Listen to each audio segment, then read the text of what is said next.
हमारे चैनल को सब्सक्राइब करें और बेल आइकन दबाएं।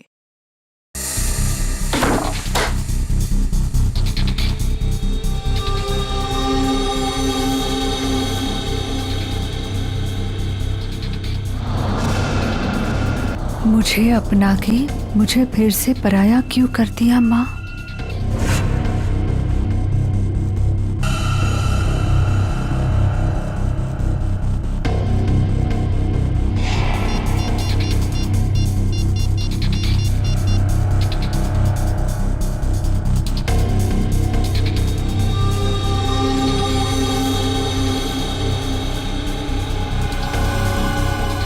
क्या आपने मुझसे कभी प्यार नहीं किया माँ?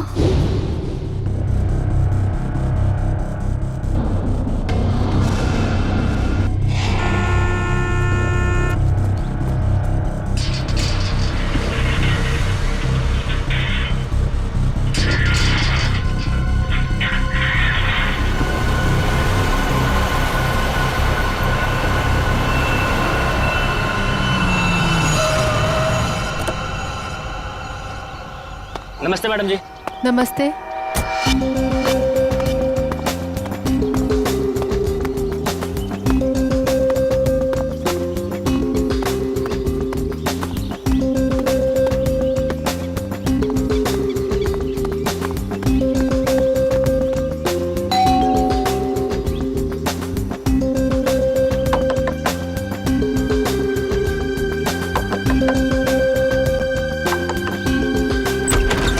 अरे ये दरवाजा कैसे खुला है? विनीता, विनीता, विनीता, कहाँ हो तुम? सो रही हो क्या? विनीता, अंकल, आंटी, कोई आवाज क्यों नहीं दे रहा है?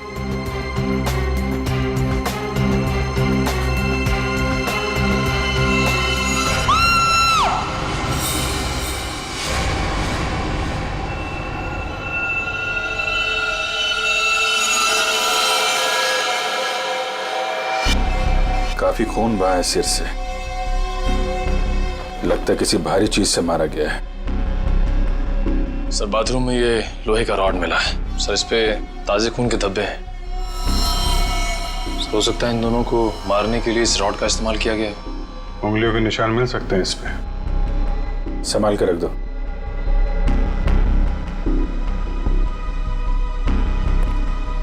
वैशाली जी, आपने सबसे पहले देखा लाशों को? मैंने और मेरी फ्रेंड विनीता ने टेनिस खेलने का प्लान बनाया था। जब मैं यहाँ आई तो विनीता मुझे नहीं मिली और अंकल आंटी की लाश। लाश के आसपास किसी को देखा था? यहाँ पे कोई नहीं था। और बाहर का दरवाजा खुला हुआ था? जी, पर मुझे विनीता की फिक्र हो रही है क्योंकि उसका फोन सुबह से बंद आ रहा है। विनीता का कोई फोटो है आपके पास? फोटो तो ये रही। वंश सर, ये फोटो सब चेक ना किया और पुलिस स्टेशन में भेजो। इसकी जान को खतरा हो सकता है। सर। और आप हैं यहाँ के वॉचमैन। वॉचमैन का मतलब समझते हो? घर का रखवाला। ये रखवाली की तुमने अपने मालिक और मालकिन की? कैसे कहूँ साहब, अब तो ये बोझ पूरी जिंदगी मेरी आत्मा पर रहने वाला। तुम्हारे रहते हुए खूनी अंदर आया तो आया कैसे? ये बात तो मेरे लिए भी पहेली बनी हुई है। ऐसी पहेली सुलझाना सीआईडी को अच्छी तरीके से आता है। प्लीज साहब, मेरे बाबूजी से इस तरह बात मत कीजिए।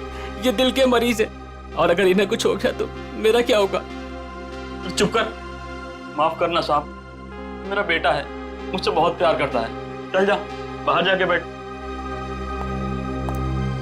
कल रात विनीता घर पे थी? हाँ साहब, वो घर पे ही थी, मगर रात को देर से आई थी। 2 बजे घर पे आई थी वो। और वैशाली जी, आप कितने बजे आए? सुबह 8 बजे। मतलब विनीता यहाँ से रात 2 बजे से सुबह 8 बजे के बीच में गई है? नहीं गई साहब। नहीं गई है तो घर पे कहाँ है? तुम ड्यूटी पे कितने बजे सो रहे थे ये बताओ। नहीं साहब, हम बिल्कुल नहीं सोए। सोने की बात तो दूर, हमने सेकंड की झपकी भी नहीं ली। तो क्या वो खूनी आसमान से उड़ के इस घर में आया? हाँ? वैशाली, एक बात बता, विनीता के परिवार वालों की किसी से कोई दुश्मनी थी? मुझे इस बारे में कुछ नहीं पता। अच्छा, विनीता के बारे में आप हमें और क्या बता सकती हैं? विनीता मुझसे अपने सारे सुख दुख बांटती थी। बस उसे अपने अनाथ होने की हीन भावना महसूस होती रहती थी। एक मिनट, आपने कहा कि विनीता अनाथ है? अंकल आंटी ने उसे गोद ले रखा था। अच्छा, विनीता का सुरेश जी और उनकी पत्नी के साथ कैसा संबंध था? बहुत अच्छा था, जैसे कि उसके सगे माँ बाप हो। पर विनीता से वो एक ही बात से नाराज होते थे। कौन सी बात? रोहन। ये रोहन कौन है? वो सुरेश अंकल के दोस्त धनराज जी का बेटा था। उससे विनीता बहुत प्यार करती थी, पर इन्हें ये रिश्ता जरा भी मंजूर नहीं था। रोहन ठीक आदमी नहीं था क्या? एक नंबर का शराबी। उसकी शराब पीने की लत की वजह से उसके माँ बाप ने उसे जायदाद से बेदखल कर दिया था। शराब पीने के बाद उसे कुछ भी होश नहीं रहता। एक बार तो उसने मेरे सामने इतना बड़ा ड्रामा क्रिएट किया था। विनीता, दरवाजा खोलो, खोलो दरवाजा। मैंने कहा दरवाजा खोलो वरना मैं दरवाजा तोड़ दूंगा। रोहन, मैं तुमसे अभी कोई बात नहीं कर सकती, प्लीज चले जाओ यहाँ से। मुझे अभी बात करनी है, मुझे इसी वक्त बात करनी है। खोलो दरवाजा, खोलो। साहब, बिटिया ने मना किया ना, वो आपसे नहीं मिलना चाहती है, आप जाइए यहाँ से। विनीता, ये क्या कर रही हो? दरवाजा मत खोलो। मुझसे इस तरह से बात करने वाला हाँ विनीता, तो तुम्हारे पापा एकदम सही कह रहे हैं। अभी वो होश में नहीं है, दरवाजा मत खोलना। और अच्छे से समझा दे कि दोबारा मुझसे पंगा ना ले। हट विनीता। ये क्या ड्रामा लगा रखा है रोहन? चलो अभी चलो यहाँ से। अरे, और माफी मांगो इनसे। सॉरी सॉरी वॉचमैन अंकल, मुझसे गलती हो गई। ये मेरी बदतमीजी की कीमत। दारू पी के तुम कुछ भी करते हो ना, कुछ भी बकते हो। चलो यहाँ से, चलो रोहन। हो सकता है इस रोहन ने शराब के नशे में आके सुरेश जी और उनकी पत्नी का खून कर दिया, और फिर विनीता को अपने साथ लेकर चला गया। इस रोहन का नंबर है आपके पास? हाँ, नंबर तो है मेरे पास। 1982345561।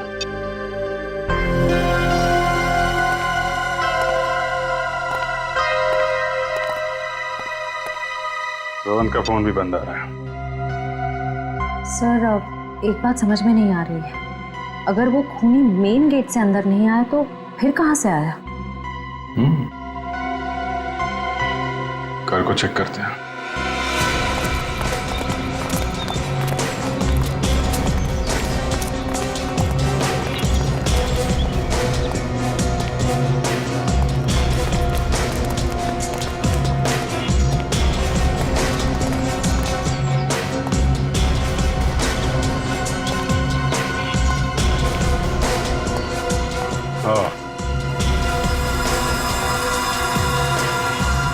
ये देखा?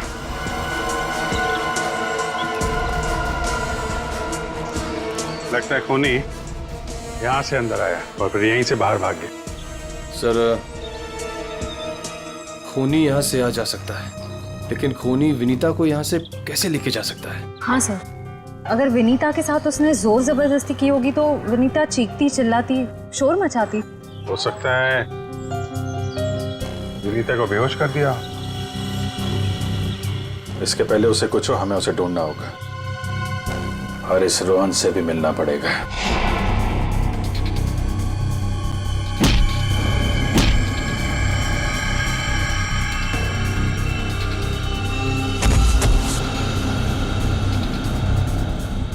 सर, अभिजीत सर ने रोहन का यही का पता बताया।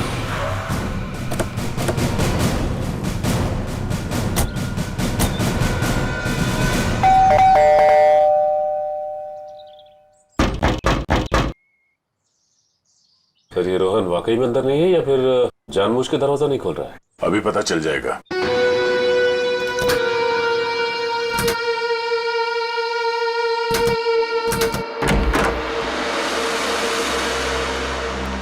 हो सकता है उसने विनीता को यहीं कहीं छुपा के रखा हो। घर में सामान भी ज्यादा नहीं है, पूरा घर खाली दिखाई दे रहा है। हाँ, वैसे भी कंगाल है वो। माँ बाप ने तो बेदखल कर दिया था उसे। सचिन,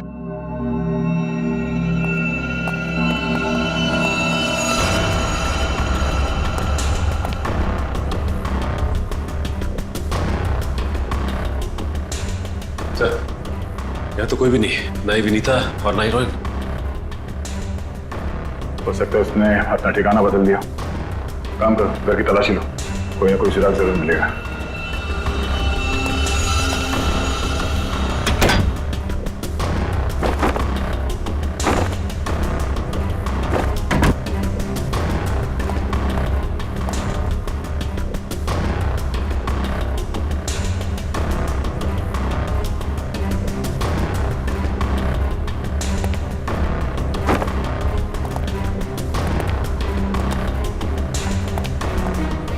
चारों तरफ किताबें ही किताबें पढ़ी। लगता है इस रोहन को किताबें पढ़ने का बहुत शौक था।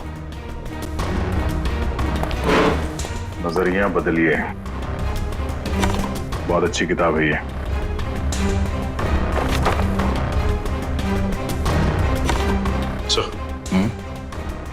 ये देखिए, इस डस्टबिन में ये दस्ताने पड़े थे। लगता है किसी ने अभी भी जलाया। मतलब इन दस्तानों का इस केस से कुछ लेना देना है।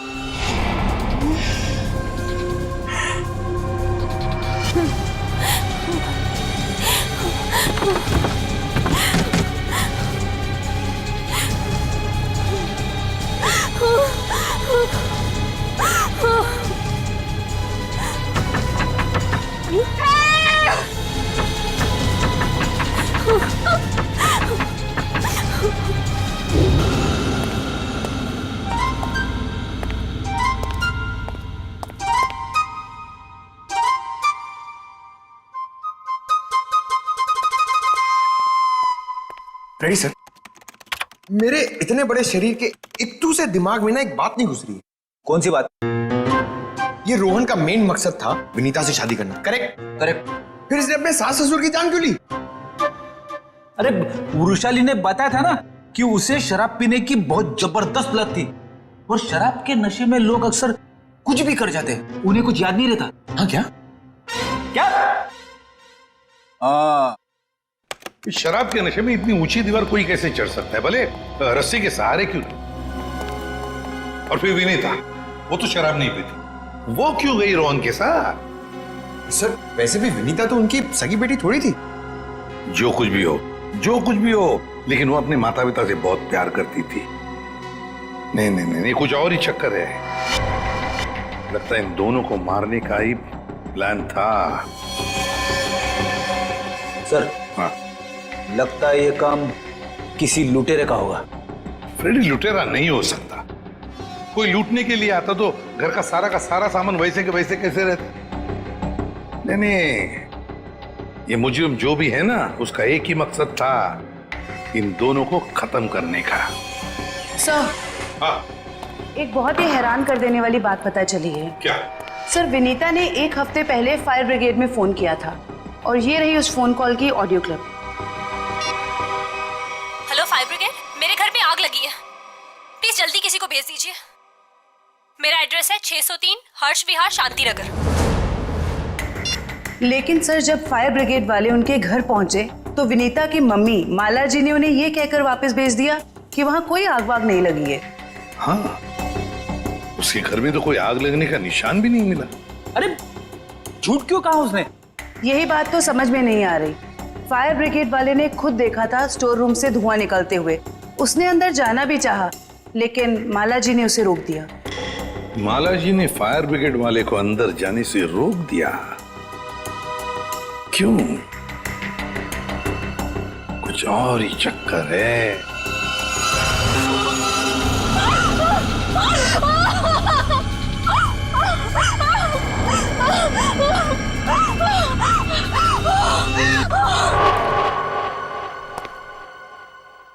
छान मारो इस जगह को अच्छी तरह से, कुछ ना कुछ जरूर मिलेगा।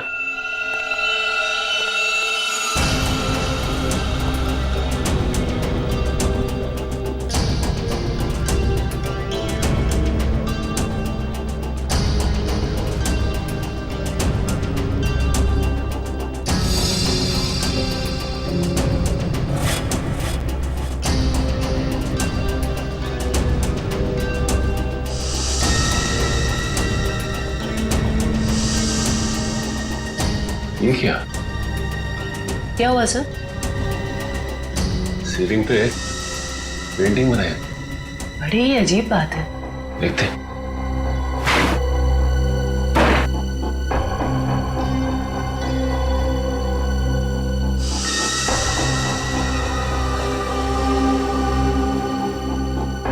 ये क्या? ये तो लगता है धुएं से बना हुआ निशान है, जलने की वजह से। मतलब सर, फायर ब्रिगेड वाला सही कह रहा था, यहाँ पे आग तो जरूर लगी है। सर, इस पेंटिंग से जली हुई सीलिंग को अच्छी तरह छुपाने की कोशिश की है। लेकिन सवाल ये उठता है कि सुरेश की पत्नी ने झूठ क्यों बोला फायर ब्रिगेड से? आखिर यहाँ पे ऐसी कौन सी आग लगी थी?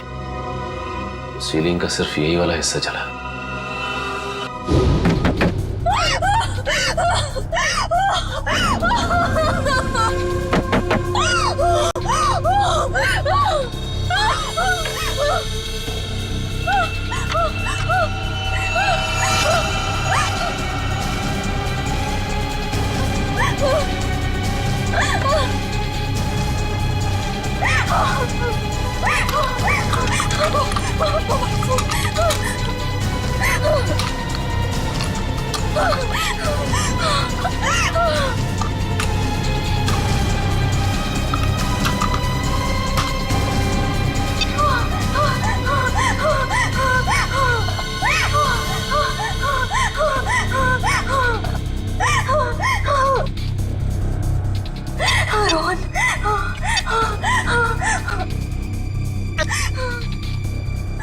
रोहन फोन क्यों नहीं उठा रहा?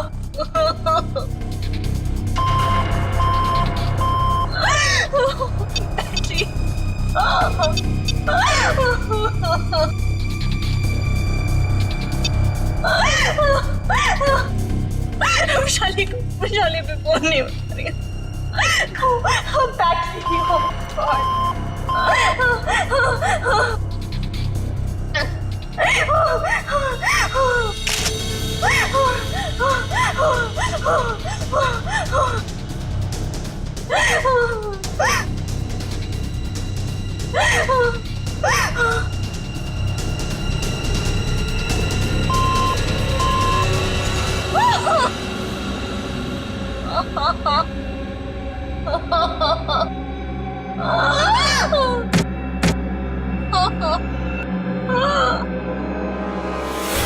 बस मौत रात को 1 बजे से 3 बजे के बीच में हुई है।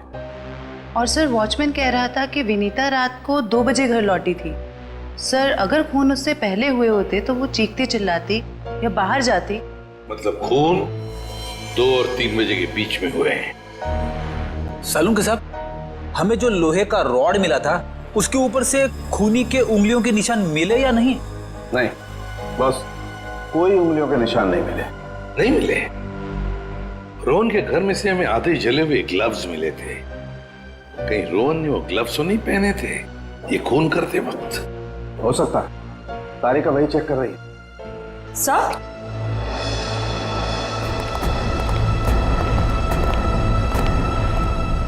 सर ये खास किस्म का सॉल्यूशन है, इकोडेल्पाइट नाम।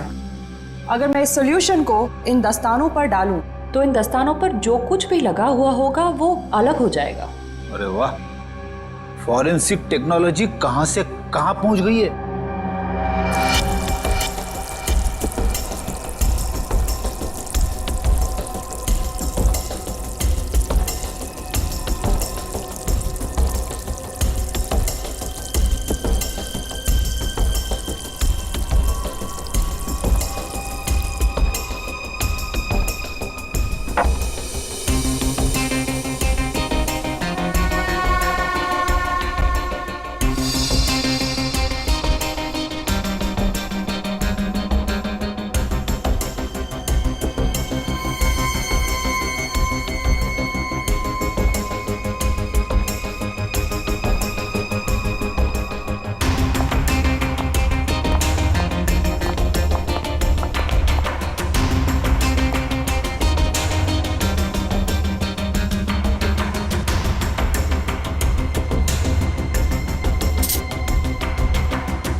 अरे इन पे तो खून लगा है,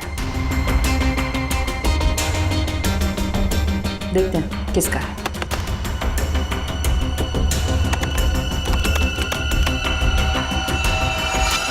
पॉजिटिव सर, ये खून मिस्टर एंड मिसेस सुरेश का ही है। मतलब सर ये खून रोहन ने ही किया है? एक मिनट होल्ड ऑन।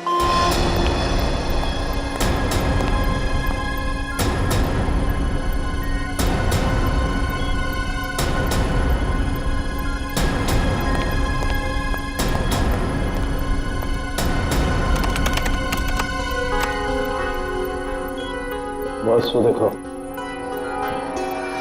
दस्तानों पर ये जो दिखाई दे रहे हैं ये रस्सी के रेशे। सर सर कहीं ये वही रस्सी तो नहीं जो हमें विनीता के घर के बाहर मिली थी? ये डॉक्टर साहब का कंप्यूटर कैसा है? टी टी टी टी करते रहता है। बस दस्तानों पर रस्सी के रेशे के अलावा कुछ और भी है। क्या? थोड़ा वक्त दो, पता लगाता।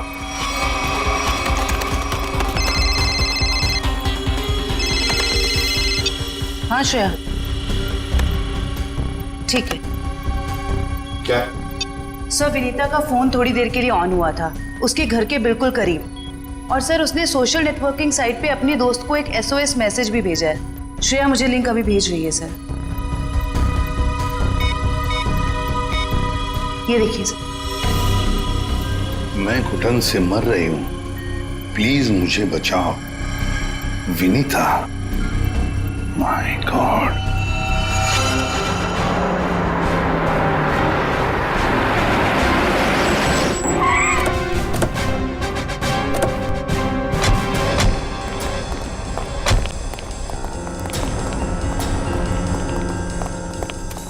फिर मोबाइल कंपनी ने बताया कि विनीता का फोन आखिरी बार यही ऑन हुआ था।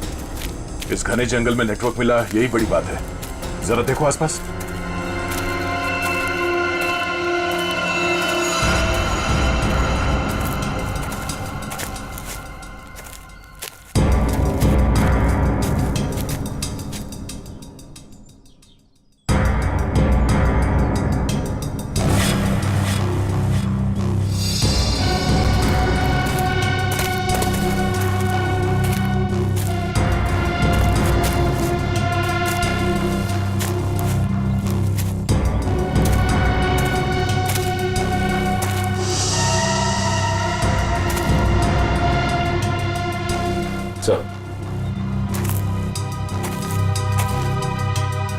सामने एक झोपड़ी दिखाई दे रही है।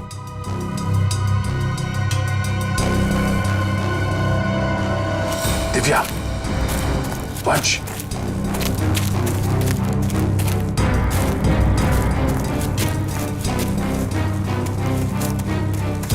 चौकन्ने रहना।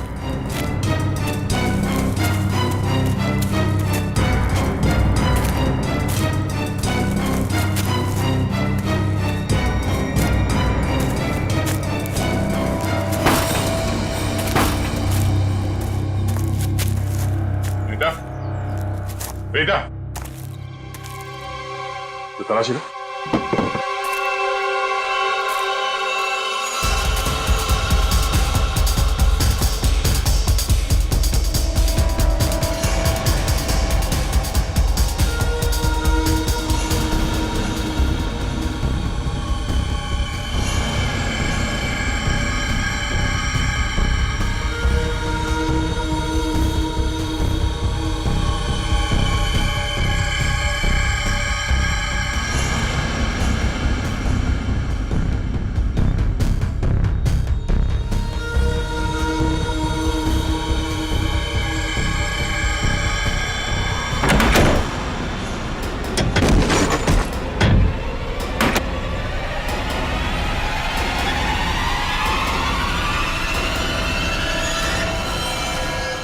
तो ये तो रोहन है। सॉरी वॉचमैन अंकल, मुझसे गलती हो गई। हम लोग सोच रहे थे कि सब रोहन का किया धरा है, पर किसी ने इसे ऊपर पहुंचा दिया। सर कहीं ऐसा तो नहीं कि विनीता ने अपनी आत्मरक्षा के लिए इसे मार दिया? नहीं, इसे भी ठीक वैसे ही मारा है, सर पे वार करके, जैसे विनीता के माँ बाप को मारा था। खूनी को एक ही है। सकता है कि खूनी ने रोहन को मारा और विनीता को साथ ले गया। हो सकता है, या ये भी हो सकता है कि वो यही कहीं आसपास हो। तो देखो,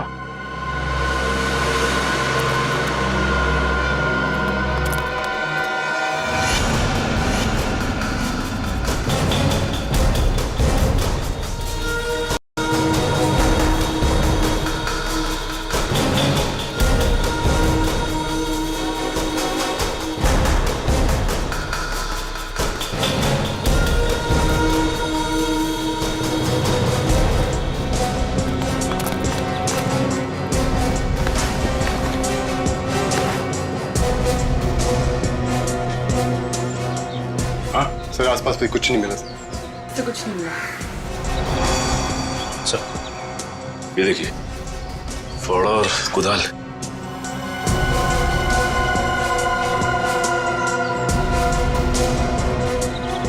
कहीं जमीन के नीचे तो नहीं? यहाँ पे खुदाई का सामान पड़ा हुआ है, जरा फावड़ा दिखा ना।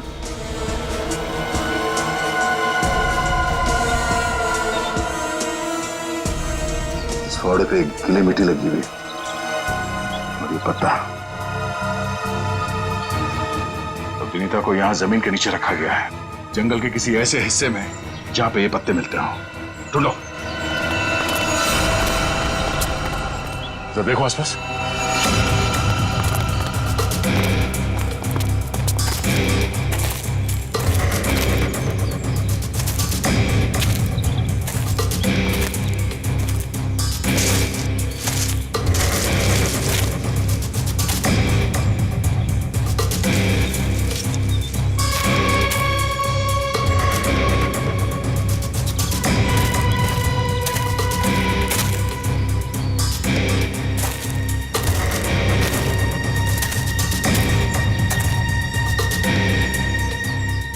सचिन, वंश, दिव्या,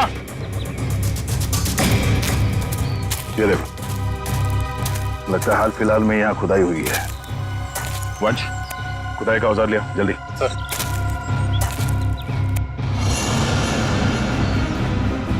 गुड, यहाँ पे खोदना शुरू करो।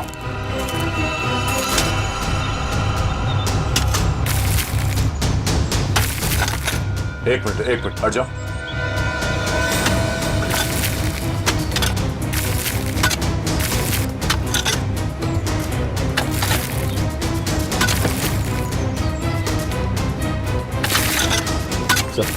हाँ? कुछ है। एक मिनट, खोदा बंद करो, हाथ से निकालो।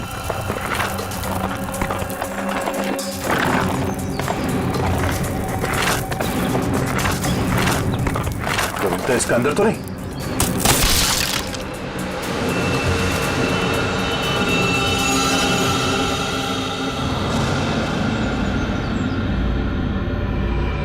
विनीता! ओह नो, सांसें धीमी चल रही है, इसे अस्पताल ले जाना होगा। निकालो उसको बाहर जल्दी।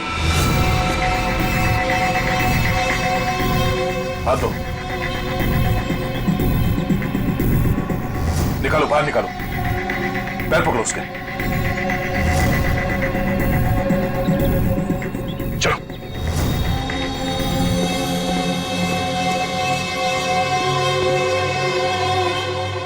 इतना समय बीत गया है, पता नहीं किस हाल में होगी विनीता।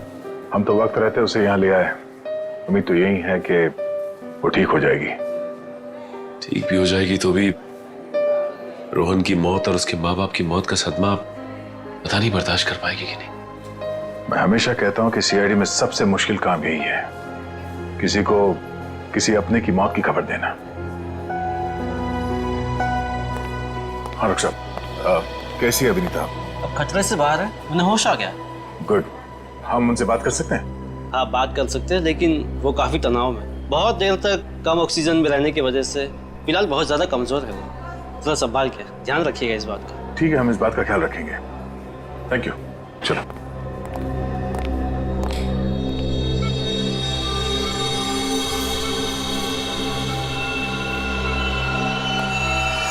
अरे नहीं नहीं नहीं, लेटे रहो, आराम करो। थैंक यू सर, डॉक्टर ने बताया कि आप लोगों ने मेरी जान बचाई। अरे हम तो बस एक जरिया थे, जान बचाने वाला तो वो है।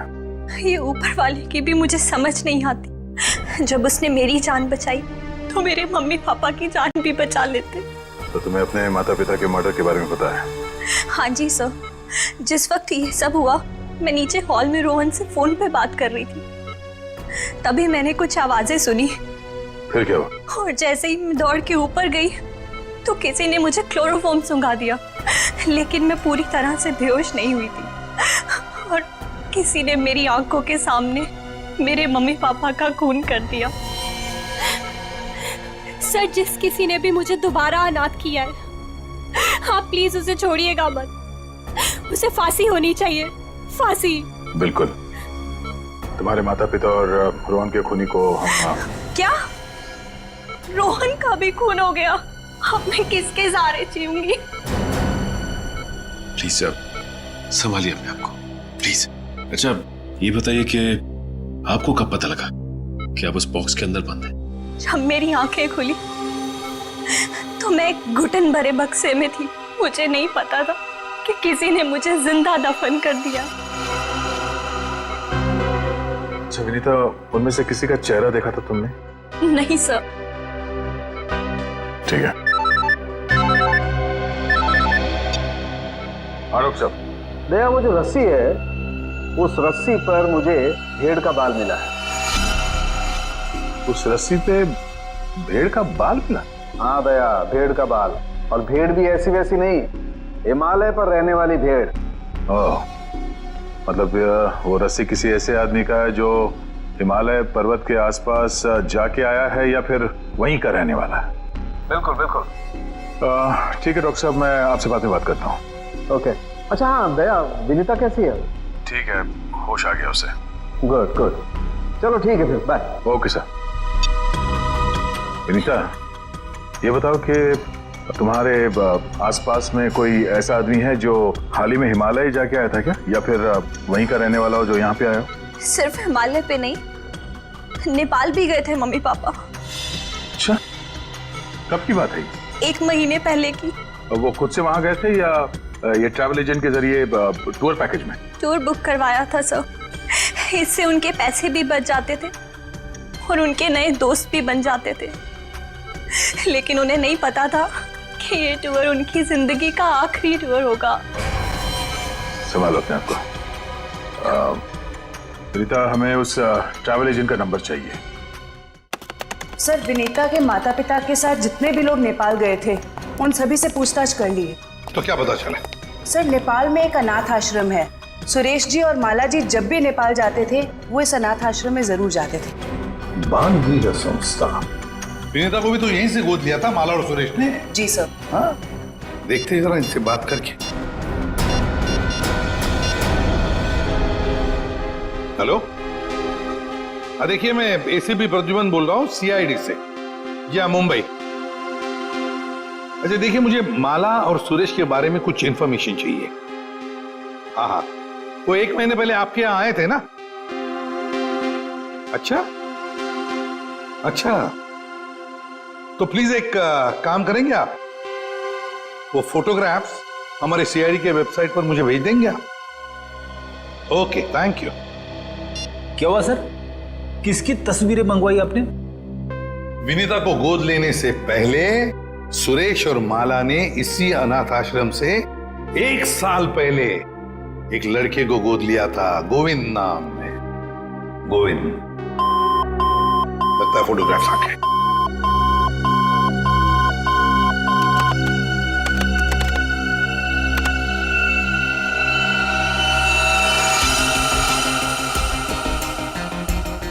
पांच साल की उम्र थी, साल 1999। मतलब सर, वो आज तकरीबन 20 साल का होगा। अभी पता चल जाएगा गोविंद अगर आज है कैसे दिखता होगा।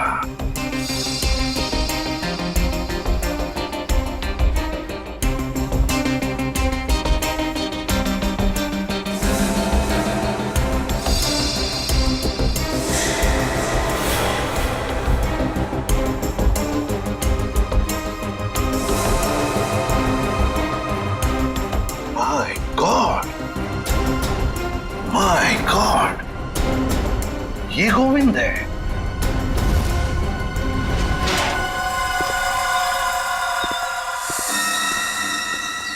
अब देखते हैं कहां भागेगा।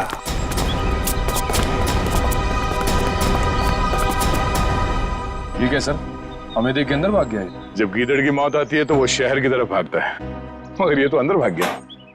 मगर सर, वो अंदर की तरफ क्यों भागा? वो तो पकड़ा जाएगा। ऐसे मुजरिम बाहर की तरफ भागते हैं, मगर ये अंदर भागे या बाहर, पकड़ा तो ये जाएगा ही। कहां गया ये? अभिजीत, दया, सर, फैल जाओ, मैं सामने से घुसता हूं।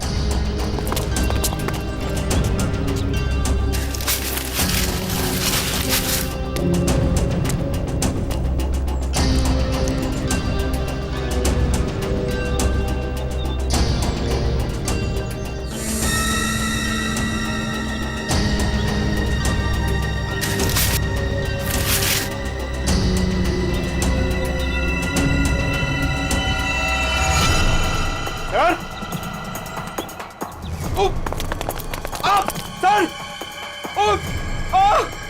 अरे अरे क्या हुआ? सर खुजली हो रही है सर। अरे खुजली कहाँ से होने लगी तुम्हें? सर बहुत तेज खुजली हो रही है सर। ये झाड़ की वजह से। अभिजीत क्या हुआ? सर सर ये प्लांट ये बहुत गड़बड़ है, इसकी वजह से इसको खुजली हो रही है। एक मिनट अरे जल्दी से हॉस्पिटल ले जाओ। कुछ नहीं होगा, आ जाओ आराम से संभाल के। तो जानबूझकर हमें यहाँ अंदर बुलवा लिया है, जाल रचा है उसने खुजली वाले पौधों का। संभल के रहना, यहीं कहीं छुपाई है।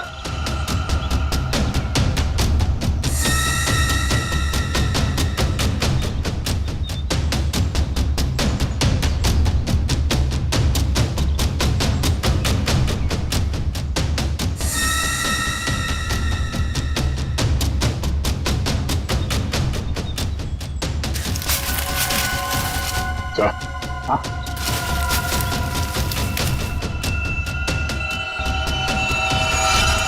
चलो बाहर निकलो, बहुत बना लिया पौधों को हथियार। अब विदाई का समय आ गया है तुम्हारा, ससुराल चलना है। चलो प्लीज साहब, मेरे बाबूजी से इस तरह बात मत कीजिए। बहुत गड्ढे खोद लिए दूसरों के लिए, गिर गए ना उसी में। सर पानी मंगाइए सर, वरना मैं खुजली से मर जाऊंगा। पानी क्यों? खुजली का इलाज हम अपने साथ लेके चलते हैं। किसी औलाद के लिए अपने माँ बाप का खून करना इतना आसान नहीं होता सर, फिर चाहे वो माँ बाप सौतेले क्यों ना हो। गोद लिया था ना उन्होंने तुम्हें, फिर वॉचमैन को क्यों सौंप दिया? यही सच तो मैं भी जानना चाहता था सर, कि मुझे गोद लेने के 1 साल बाद मेरे माँ बाप को ऐसा क्या सूझा कि उन्हें लगा उन्हें एक लड़की को गोद लेना चाहिए, और मुझे फिर ऐसे ही सड़क पर छोड़ दिया और विनीता को गोद ले लिया। क्या तुम्हें सड़क पे छोड़ दिया? हाँ सर, ऐसा बर्ताव तो कोई अपने जानवर के साथ भी नहीं करता, जैसे उन लोगों ने मेरे साथ किया। वो तो भला हो मेरे बाबूजी का, जो उन्होंने मुझे रोता हुआ बस स्टॉप पर देखा और अपने साथ अपने घर ले गए, और सर मेरी अच्छी परवरिश की उन्होंने। सुरेश और माला ने पहचाना नहीं तुम्हें? नहीं सर, मैंने हाल फिलहाल में उनके घर जाना शुरू किया था। मेरे बाबूजी की उम्र हो गई थी, तो मुझे लगा मुझे नौकरी करनी चाहिए। क्या तुम्हारे बाबूजी जानते नहीं थे कि तुम उनके मालिक के बेटे हो? नहीं सर, जब मैं उन्हें मिला था तब वो वहां काम नहीं करते थे, और सर मैं इसे कोई इत्तेफाक नहीं कहूंगा, तो भगवान ने मेरे साथ इंसाफ की। तुम्हें किसने अधिकार दिया सजा देने का? सजा देने का हक सिर्फ अदालत को है। क्या तुम शुरू में ही पहचान गए थे उन दोनों को? ये बात तुम्हें मालूम कैसे पड़ी कि उन्होंने तुम्हारे साथ ऐसा किया था? नहीं पहचाना था सर। एक दिन मैं बगीचे में काम कर रहा था, तो माला मेम साहब ने मुझे घर के अंदर बुलाया था किसी काम से। विनोद! जी मेम साहब। जरा ऊपर आना, तो काम है। अभी आया। जी मेम साहब। विनोद, देखो ये पुरानी अलमारी है, इसे ठीक से स्टोर रूम में रख देना। हाँ जी मेम साहब। हाँ।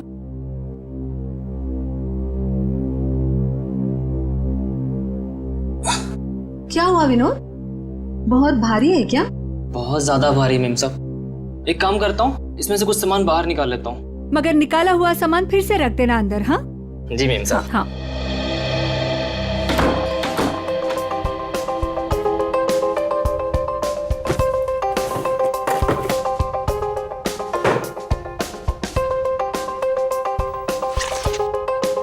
कितनी प्यारी प्यारी ड्राइंग्स हैं।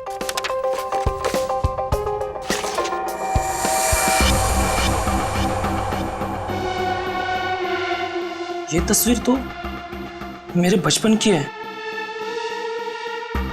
इसका मतलब साहब और मेम साहब ने मुझे गोद लिया था।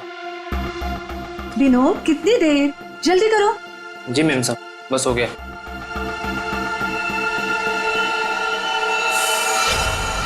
और फिर तुम नेपाल गए सच्चाई का पता लगाने?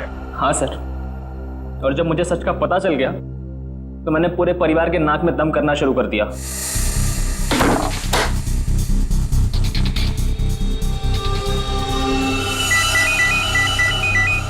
किसका फोन है? हेलो हेलो, अरे जवाब क्यों नहीं दे रहे हो? हेलो, कौन है? ऐसा क्यों किया? कौन बोल रहा है? आपका बेटा। बेटा? क्या? बताइए, ऐसा क्यों किया? मुझे अपना बनाकर फिर से अनाथ क्यों कर दिया?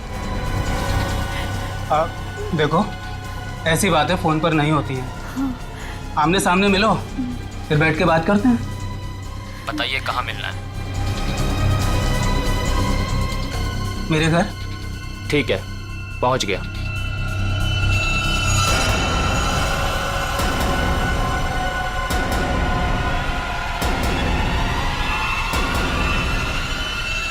स्टोर रूम की अलमारी में तुम्ही ने आग लगाई थी ना? हाँ सर, पर माला जी नहीं चाहती थी कि उनकी सच्चाई दुनिया को मालूम पड़े और समाज में उनकी बेइज्जती हो, इसलिए फायर ब्रिगेड को भी उन्होंने वापस भिजवा दिया।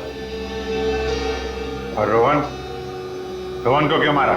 मैं रोहन को नहीं मारना चाहता था सर, उससे मेरा कोई लेना देना था ही नहीं। मैं तो उसके घर गया हुआ था वो दस्ताने रखने के लिए, ताकि आप लोगों को दस्ताने उसके घर से मिले और आप लोग उस पर शक करें। उसने मुझे देख लिया सर, मजबूरन मुझे उसे मारना पड़ा। बदले की आग में तूने 3 खून किए, एक मासूम को जिंदा दफनाने की कोशिश भी की। ये कैसा बदला? ये बदले की आग तुम्हें फांसी के फंदे तक ले जाएगी, फांसी के फंदे तक। For more updates, subscribe to our channel, click the show links and enjoy watching the videos.